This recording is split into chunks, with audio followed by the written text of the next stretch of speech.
The year is off to a busy start for the Prime Minister. He's got a lot of sensitive issues to deal with. The U.S., Greenland, NATO, not to mention what to do about Chinese EVs. Tom Mulcair joins us. Hi, Tom. Hi, Mitsumi. Good to be with you. So before we get to all that, Tom, I want to ask you very briefly about Chrystia Freeland. She'll be resigning her seat in the Commons tomorrow. Yes. Can you explain why her exit has been such a mess? I think that that's the perfect way to put it. It's because she thought she could work for a foreign government and still stay as a member of parliament and collect her pay in the House of Commons and continue to accumulate her pension. It didn't make any sense. She knew she had to step down from the job that Mark Carney had appointed her to, which is a special representative for reconstruction of Ukraine. But she thought she could somehow put out a press release with the president of Ukraine, Zelensky, say that she was going to be working for him from now on, but stay as an MP. Again, it didn't make any sense. It took her a while to realize that. She said she had been following the advice of the ethics commissioner. I guess we're supposed to interpret that as meaning the ethics commissioner had said, what? And she finally decided that she couldn't stick around for weeks as she had planned to. So she served the country well. We wish her all the best in her new roles, but it was an unnecessarily and self-imposed mess that she got into. Okay. So then, Mark Carney, he's going to China next week, 4 days of meetings. He's going to have to come back with something, isn't he? He is. I mean, the meeting itself is something, because it's the first time in many years that a Canadian Prime Minister has gone to China.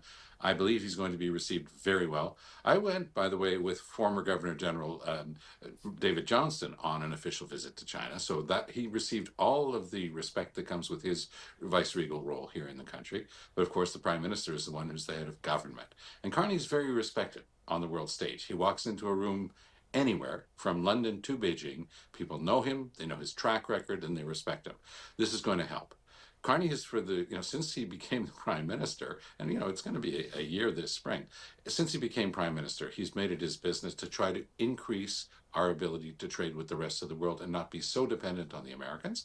He's got big projects in mind, including a potential new pipeline for the West Coast. So he wants to be able to talk to China, which was one of the biggest clients and customers for Venezuelan oil. That's all falling apart with Trump now. Maybe that gives us a chance to boost our trade with them.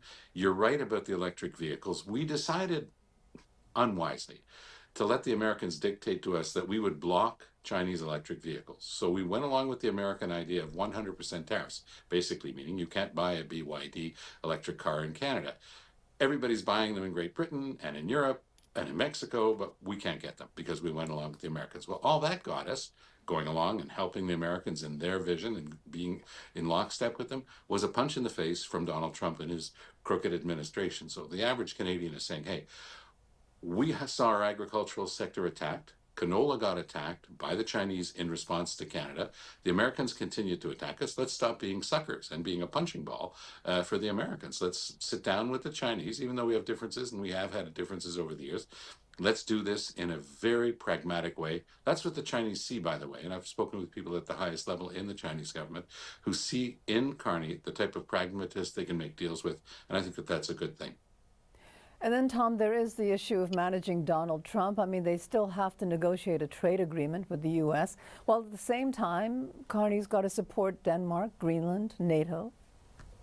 Yeah, and it's a very vexing problem. And as you say, we're still at the beginning of January, and we've had the attack on Venezuela and the kidnapping of Maduro and the promise to do, to try to capture Greenland for the United States. It's bonkers, but it's pure Donald Trump. There's never a thought to the next day, Mitsumi, with Donald Trump. It's all, what can I announce today? What can I get away with today?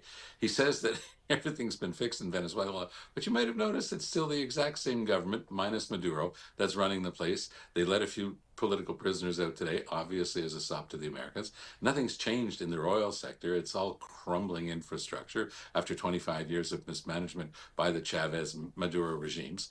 It's not that he's a good person. He's a scoundrel. He was horrible with his people. He didn't respect human rights, and he stole the last election.